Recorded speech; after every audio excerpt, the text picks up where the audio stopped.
Assalamualaikum warahmatullahi wabarakatuh. Salam sejahtera kepada Ustaz Muhammad Syukron dan kawan-kawan sekalian.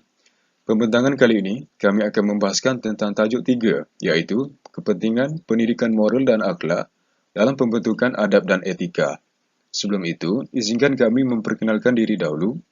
Nama saya Wan Muhammad Arif Aiman bin Wadni. Nama saya Nur Sahira binti Mat Arifin. Assalamualaikum. Nama saya Nur Aisyuhada binti Cik Jailani. Sebagai pendahuluan, akhlak dan moral merupakan asas terhadap pembentukan adab dan etika yang kukuh, serta mewujudkan pembangunan moral insan yang cemerlang. Akhlak merupakan garis pemisah antara yang berakhlak dengan orang yang tidak berakhlak. Hal ini kerana salah satu misi yang dibawa oleh Rasulullah SAW ialah membina kembali akhlak manusia yang telah runtuh sejak zaman para nabi yang terdahulu, ekoran penyembahan berhala oleh pengikutnya yang telah menyeleweng. Secara amnya, perkataan akhlak dari segi etimologi adalah berasal daripada bahasa Arab, iaitu jamak kepada huluk yang bermaksud budi pekerti, perangai dan seumpamanya. Menurut istilah, perkataan akhlak merupakan suatu keadaan atau sifat yang telah meresap dalam jiwa dan menjadi kepribadian sehingga menimbulkan pelbagai perbuatan secara spontan dan mudah tanpa dibuat-buat dan tanpa memerlukan fikiran. Manakala istilah moral pula adalah berasal daripada bahasa Latin mores, bermaksud keadaan sesuatu tindakan manusia, sama ada secara individu atau kelompok. Jadi berbalik kepada tajuk kita, dalam konteks kajian ini, terdapat beberapa kepentingan pendidikan moral dan akhlak terhadap pembentukan adab dan etika yang diketengahkan serta petikan kajian literatur sebagai rujukan untuk merealisasikan objektif kajian ini. Seterusnya kita pergi kepada objektif kajian. Kajian ini dilakukan bertujuan mencari apakah kesan penerapan pendidikan akhlak dan moral kepada seseorang insan dalam membentuk peradaban dan etika yang sempurna. Ia juga untuk menentukan bahawa pentingnya akhlak dan moral ini dapat diwujudkan dalam diri masyarakat.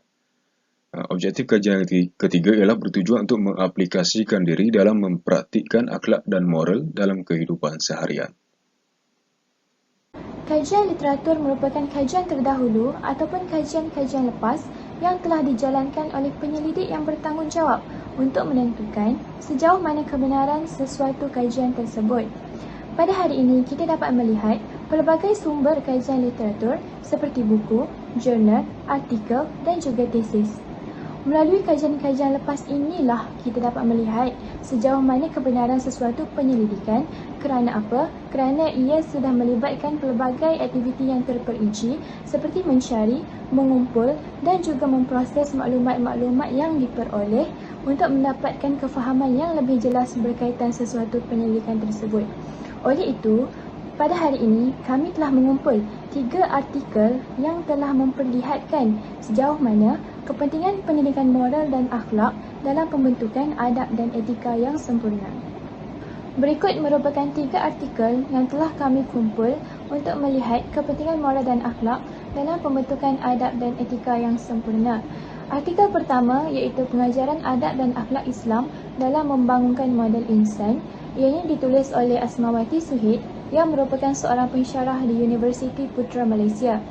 Artikel kedua iaitu peranan akhlak dalam kehidupan, tinjauan wacana akhlak Islam yang ditulis oleh Abdullah Hassan Maidin, Abdul Salam Muhammad Syukri dan juga Muhammad Abbas Abdul Razak.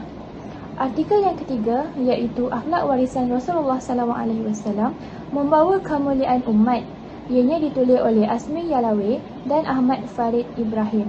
Ketiga-tiga artikel ini telah menunjukkan bahawa kepentingan pendidikan moral dan akhlak adalah sangat penting dalam membentuk peradaban dan etika yang sempurna terhadap diri seseorang insan. Tanpa membuang masa, saya akan membincangkan berkaitan artikel pertama iaitu pengajaran adab dan akhlak dalam membangunkan model insan. Artikel ini ditulis oleh Prof. Madya Dr. Asmawati Suhaid yang merupakan seorang pensyarah di Universiti Putra Malaysia dalam bidang Jabatan Pendidikan dan Kemanusiaan. Ianya diterbitkan pada tahun 2014 oleh UKM Journal Depository. Dalam artikel ini, penulis banyak membincangkan berkaitan kepentingan pendidikan itu sendiri secara menyeluruh sehingga ia dapat memperlihatkan bahawa pendidikan ini sebagai satu medium terpenting dalam menghubungkan seseorang untuk memperoleh pendidikan moral yang sempurna. Pendidikan sangat penting untuk seseorang insan kerana menurut Syekh Naqib Al-Atas, pendidikan merupakan satu medium untuk menerapkan adab dalam diri seseorang insan. Malah, kepentingan pendidikan ini telah pun diakui oleh masyarakat sejak dari zaman Greek lagi.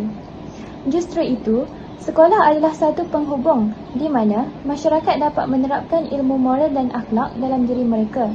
Sekolah terutamanya sangat wajib untuk menyediakan subjek utama seperti pendidikan Islam dan pendidikan moral untuk mereka yang Islam maupun bukan Islam kerana sekolah diakui sebagai tempat syarat nilai atau lebih dikenali sebagai value laden. Juga, di dalam artikel ini penulis ada menyatakan berkaitan punca dan cara penyelesaian berkaitan pendidikan moral dan akhlak dalam membentuk kepribadian seseorang insan yang sempurna. Pendidikan menurutnya dari segi perspektif Islam ialah merupakan suatu paradigma yang bersifat holistik, sepadu dan seimbang kerana ia menekankan isu dari segi emosi, jasmani, rohani dan juga intelek. Pendidikan dilihatkan sangat penting kerana ia mendorong kemajuan seseorang insan sama ada kehidupan di dunia maupun di akhirat.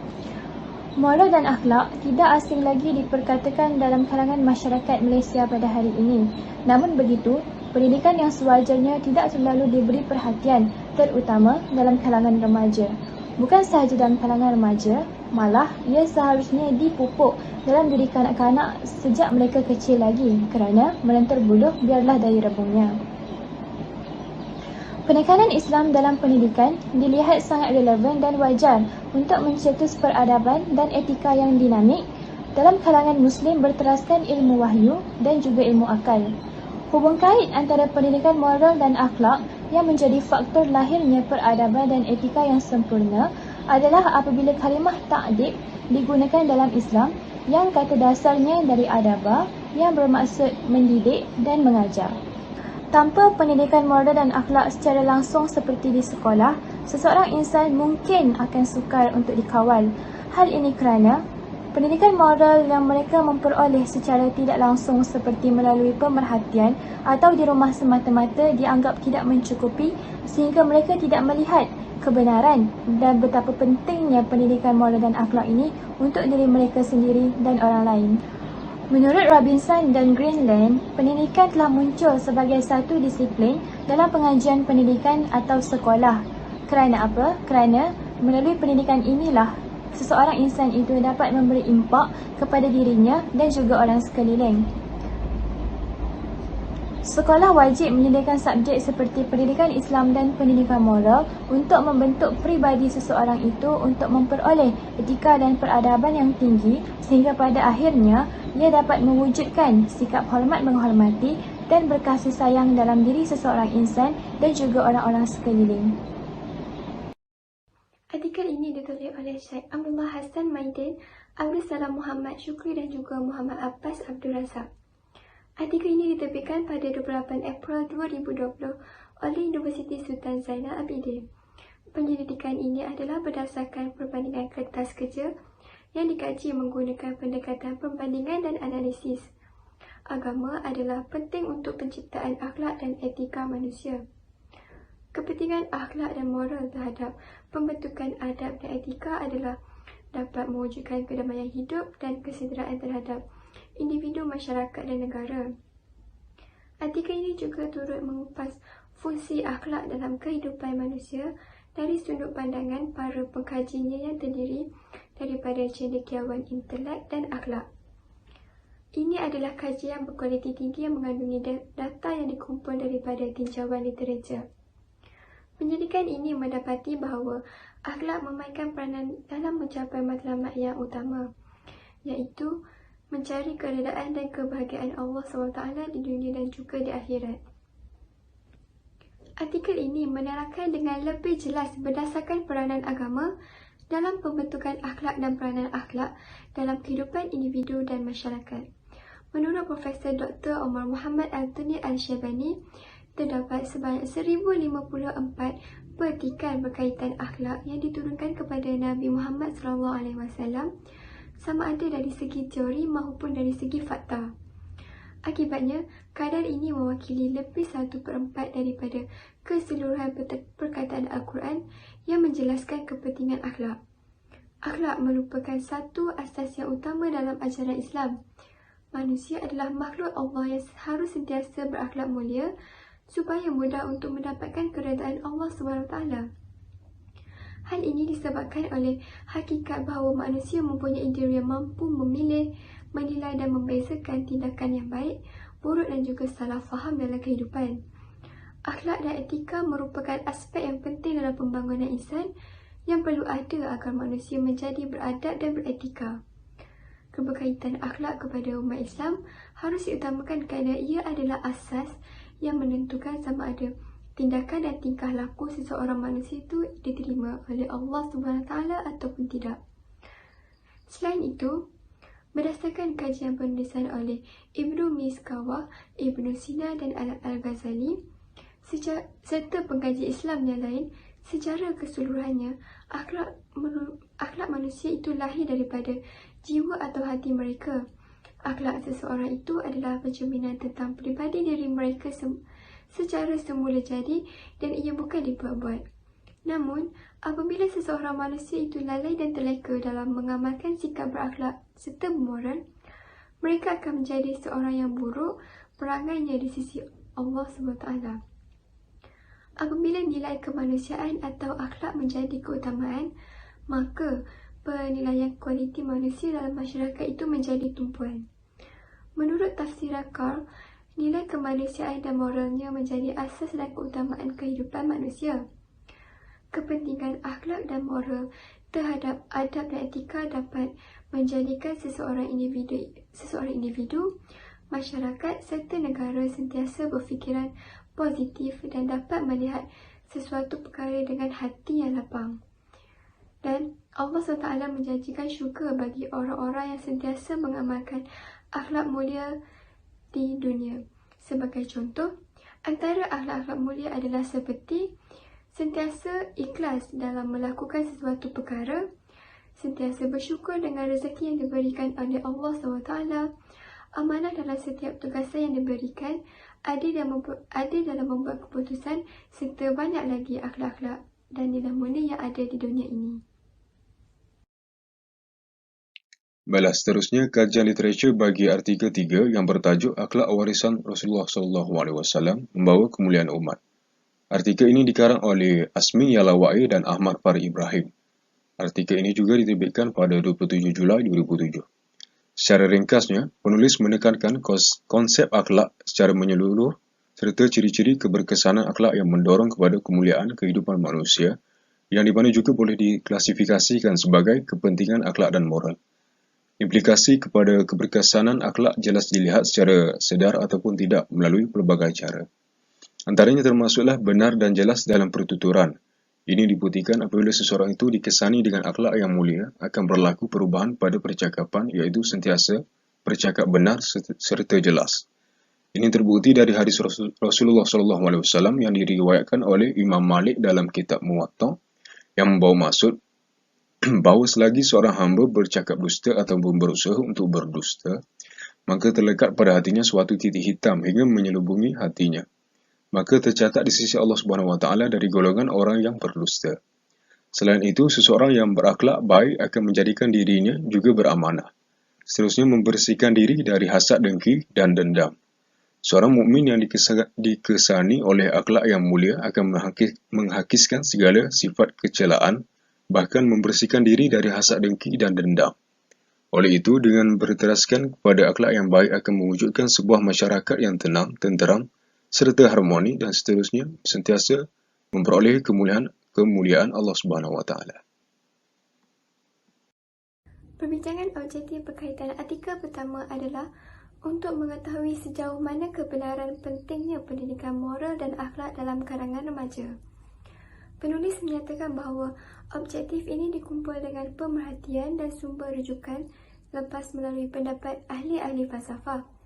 Dalam kalangan mereka, ada yang berpendapat bahawa pendidikan sudah wujud pada zaman awal perkembangan Islam. Ini menunjukkan bahawa Islam sangat mementingkan pendidikan untuk melahirkan Muslim dan insan yang sempurna. Tanpa pendidikan moral dan akhlak yang baik akan berlakunya keruntuhan moral seperti pengambilan dadah, vandalisme dan sebagainya.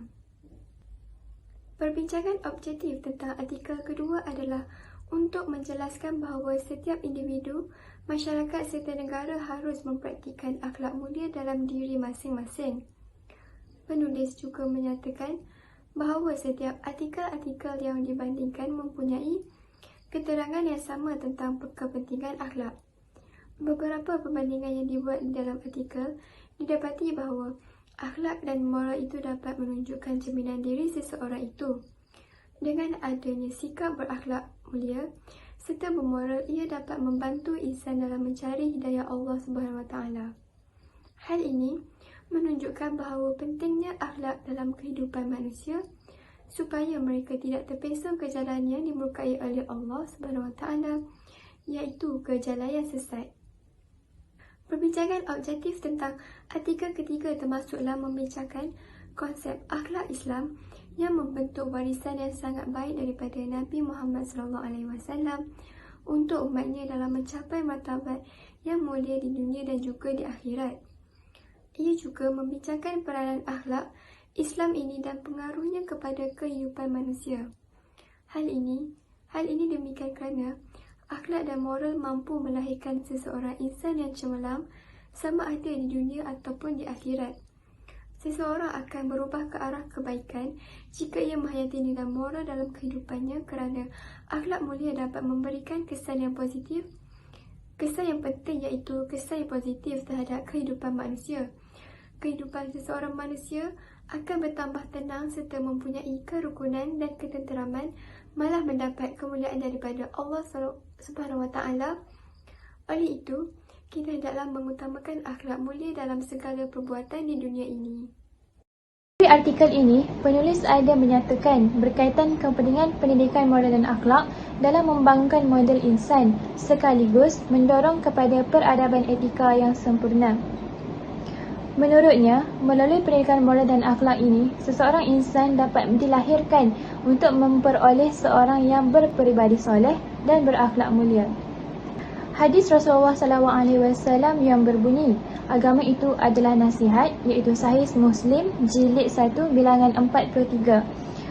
Nasihat yang dimaksudkan ini adalah nasihat sama ada perkara yang benar maupun perkara yang salah.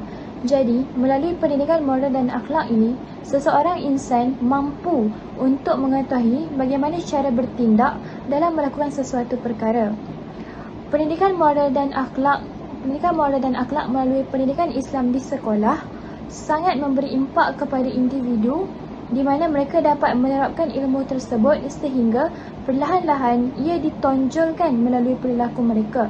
Bukan itu sahaja, pendidikan moral dan akhlak dalam medium yang lebih terperinci seperti di sekolah pondok dapat melahirkan insan yang arif dalam segi hukum hakam agama, mempunyai akhlak yang tinggi serta dapat membimbing dan membantu masyarakat ke arah yang lebih positif.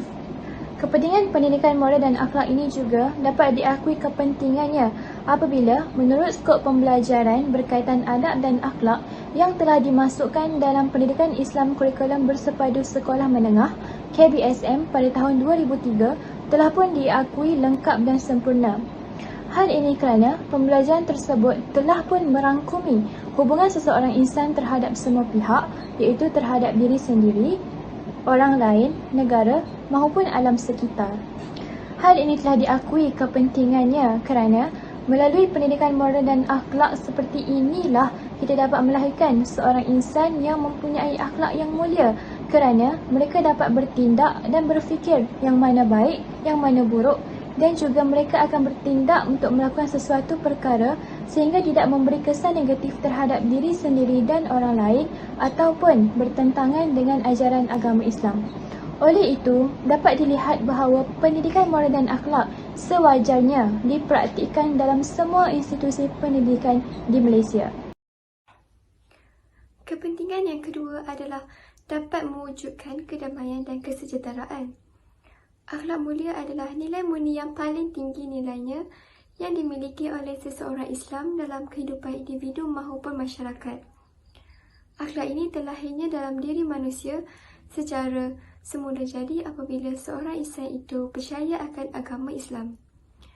Orang-orang berakhlak mulia adalah Orang yang mempunyai rasa tanggungjawab yang sangat tinggi berdasarkan tingkah laku diri peribadinya serta masyarakat yang berhubungan dengan nilai-nilai akhlak yang terdapat dalam ajaran agama, di mana mereka tidak akan melakukan perkara yang keji maupun yang dilarang oleh Allah SWT.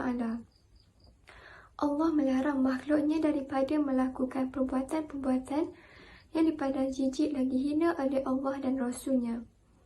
Manusia yang berakhlak mulia, hidupnya pasti akan mendapat keredaan Allah SWT kerana sentiasa berkelakuan baik.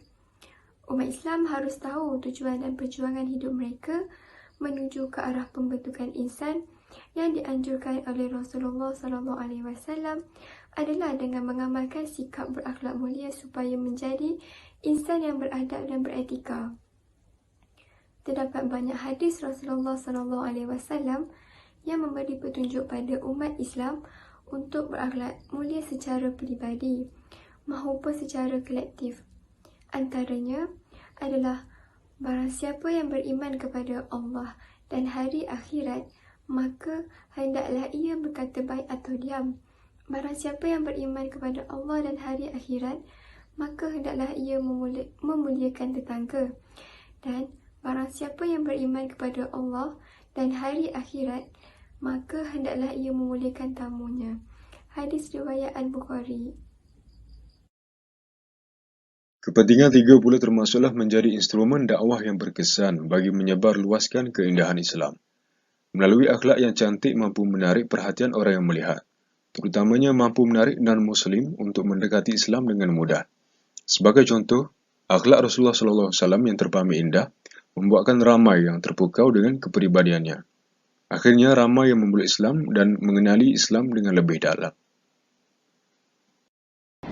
Namun begitu, walaupun pendidikan moral dan akhlak ini telah diakui kepentingannya oleh masyarakat pada hari ini, masih terdapat beberapa isu berbangkit yang harus kita kenal pasti untuk merealisasikan kesempurnaan pendidikan moral dan akhlak dalam kalangan remaja.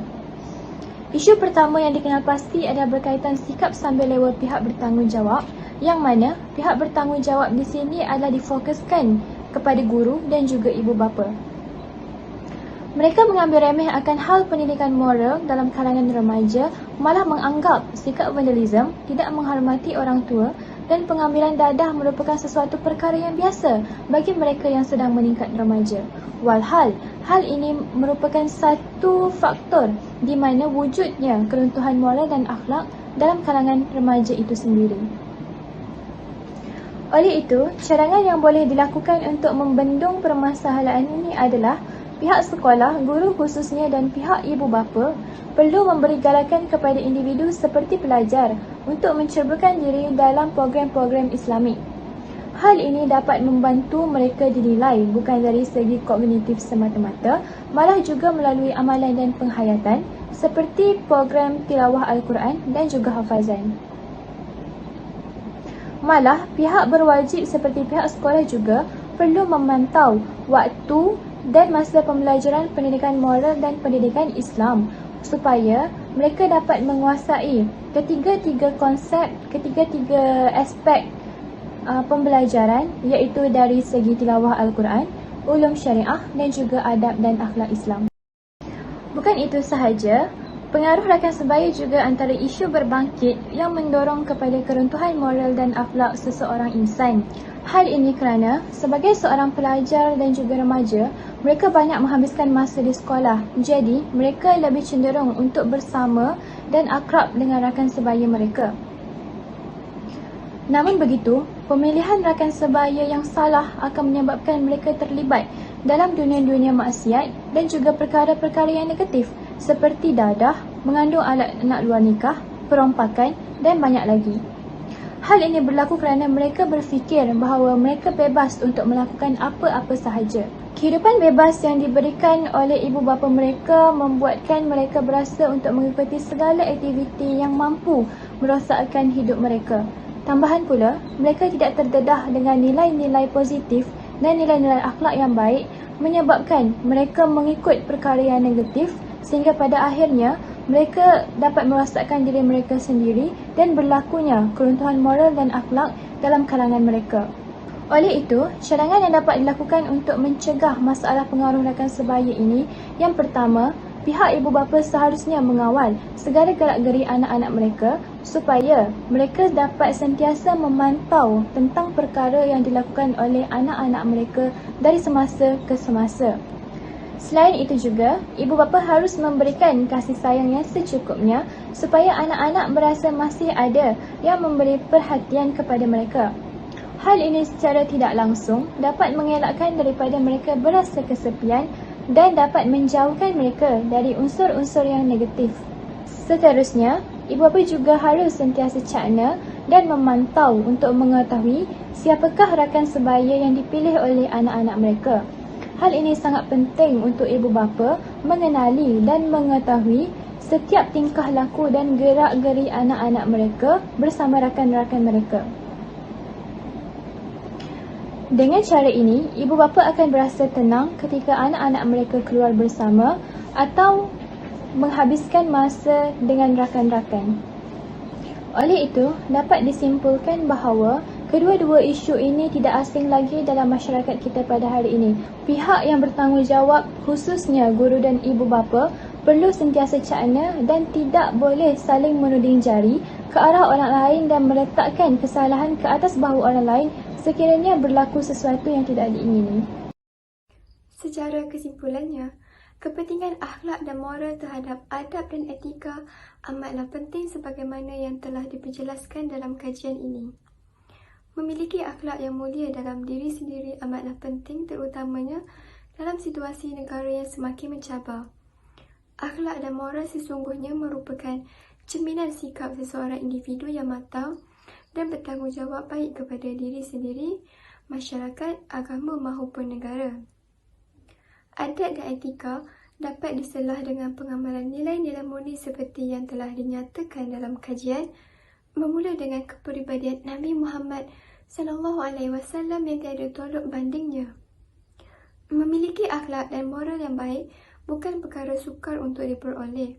Sebaliknya, jika sentiasa mengamalkan sejak kecil lagi dan kelangsungannya diteruskan sehingga dewasa, nescaya individu itu akan terlahir sebagai seorang insan yang dapat berbakti kepada agama, bangsa dan juga negara. إن تنصروا الله ينصركم ويثبت أقدامكم.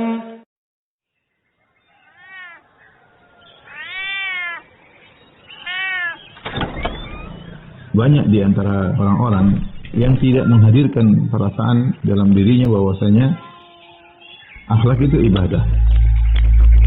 Ketika kita baca Quran, kita merasa kita dapat pahala. Tapi ketika kita berakhlak mulia, ketika kita lembut kepada istri, seakan-akan itu tidak berpahala, seakan-akan itu bukan ibadah. Padahal akhlak adalah ibadah yang sangat agung.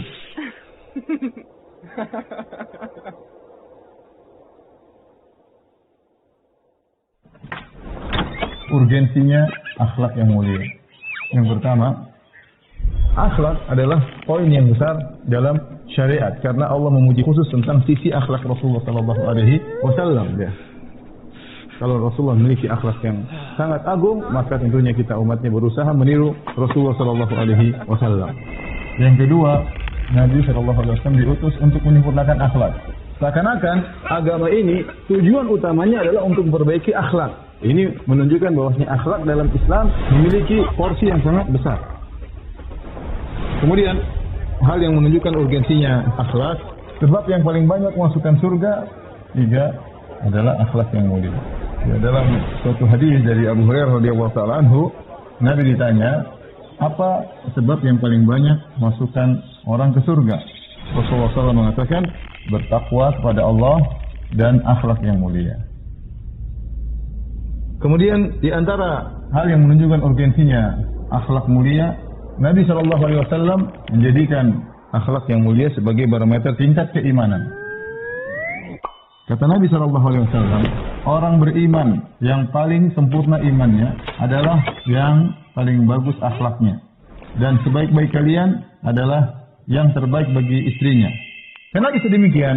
Karena akhlak yang mulia adalah praktek nyata daripada keimanan. Makanya Contoh seperti seorang, ya sering saya sampaikan, kalau orang pelit misalnya, berarti dia kurang beriman ya. Karena Nabi SAW mengatakan wala yajtami' asyuh wal iman fi qalbi 'abdin abada. Tidak akan berkumpul pelit dan keimanan dalam hati seseorang. Dan yang berikutnya, yang kelima, Nabi menjadikan derajat kecintaan Nabi SAW kepada umatnya berdasarkan akhlaknya. Gampangannya, kalau ingin dicintai oleh Nabi SAW, maka berakhlak mulia karena Nabi SAW menjadikan akhlak mulia sebagai barometer kecintaan Nabi SAW. Baik. Kemudian yang keenam, Nabi SAW menjadikan barometer derajat surga juga dengan akhlak yang mulia. Nabi SAW dalam hadisnya bersabda, sungguhnya di antara orang yang paling aku cintai, yang paling dekat majelisnya denganku pada hari kiamat adalah yang paling terbaik akhlaknya. Maksudnya apa? Surganya paling tinggi. Semakin dia dekat dengan Nabi SAW, maka derajat surganya semakin tinggi. Semakin berakhlak mulia, maka derajat surganya semakin tinggi di sisi Allah Subhanahu wa Ta'ala. Kemudian selanjutnya, di antara hal yang menunjukkan urgensinya akhlak yang mulia, yaitu mudahnya kita berbuat baik kepada orang lain dengan akhlak mulia. Dalam hadis kata Nabi SAW, kalian tidak bisa meliputi atau memberikan harta kalian kepada banyak manusia. Akan tetapi bisa kalian memberi banyak orang dengan senyuman dan akhlak yang mulia. Maksudnya apa? Nabi ingin mengatakan kalian tidak bisa meliputi orang-orang dengan harta kalian. Kita mau sekaya apapun, setiap orang mau kita kasih bagi duit, ya uang kita akan habis. Kemudian susah kita juga memberikan uang kepada orang tidak mudah karena kita memang dibuat secara naluri cinta kepada harta. Setiap ketemu orang kita kasih duit berat, kecuali Rasulullah SAW. Tetapi kata Nabi, kalian tidak bisa meliputi manusia dengan harta kalian, tetapi kalian mampu meliputi manusia dengan senyuman. Apa susahnya kita senyum sama banyak orang? Setiap ketemu orang, mau 1000 orang, mau 1 juta orang, mau di hadapan khalayak 1 juta orang, kita senyum, senyum kita dibagi untuk mereka semua, tidak susah, mudah. Itulah akhlak mulia. Yang terakhir, Nabi SAW berdoa untuk diberi akhlak yang mulia. Allahumma ahsanta khalqi fa ahsin khuluqi. Ya Allah, sebagaimana Engkau telah memperindah penciptaanmu, yaitu tubuhku, badanku, parasku, fa ahsin khuluqi, maka indahkanlah akhlakku. Semua yang kita sebutkan tadi, ada sekitar 8 poin yang menunjukkan urgensinya akhlak yang mulia. Ini saya sengaja memaparkan satu demi satu, agar benar-benar menanamkan dalam diri kita bahwasanya akhlak mulia itu ibadah. Maka hati-hati dalam bertutur kata, hati-hati dalam menulis status, hati-hati dalam komentar, hati-hati dalam ketika berbicara, dalam bersikap, ya ini semua adalah akhlak yang mulia dan diperhatikan oleh syariat Islam. Kenapa saya ingin sampaikan ini? Karena dari sini kita tahu akhlak mulia bisa kita raih dengan dari sananya. Ada orang biasanya yang baik. Ada akhlak mulia kita bisa peroleh dengan perjuangan. Setelah kita belajar, kita benar-benar dan diri kita. Ini bikin daftar akhlak diri saya. Periksa. Oh, saya suka merendahkan orang. Saya suka suudzon. Saya suka merendahkan istri. Saya suka merendahkan suami. Banyak kalau kita mau periksa. Kita kalau meriksa orang, gampang. Orang itu begini gampang. Periksa diri kita. Sekali-sekali scan diri kita. Kalau Anda nggak mampu scan, suruh istri scan diri Anda. Sayang, tolong scan diri akhlak saya. Oh, suami baru keluar lagi. Karena Anda tuh begini suamiku. Oh, keluar semua. Scannya teliti. Memang tidak semua perangai bisa berubah. Tapi bisa berubah kalau orang berjuang bisa. Dari pelit jadi dermawan, dari penakut jadi pemberani. Bahkan Nabi memberikan pahala yang besar. Aku menjamin istana di surga bagian atas bagi orang yang memperbagus akhlaknya. تنصروا الله ينصركم ويثبت أقدامكم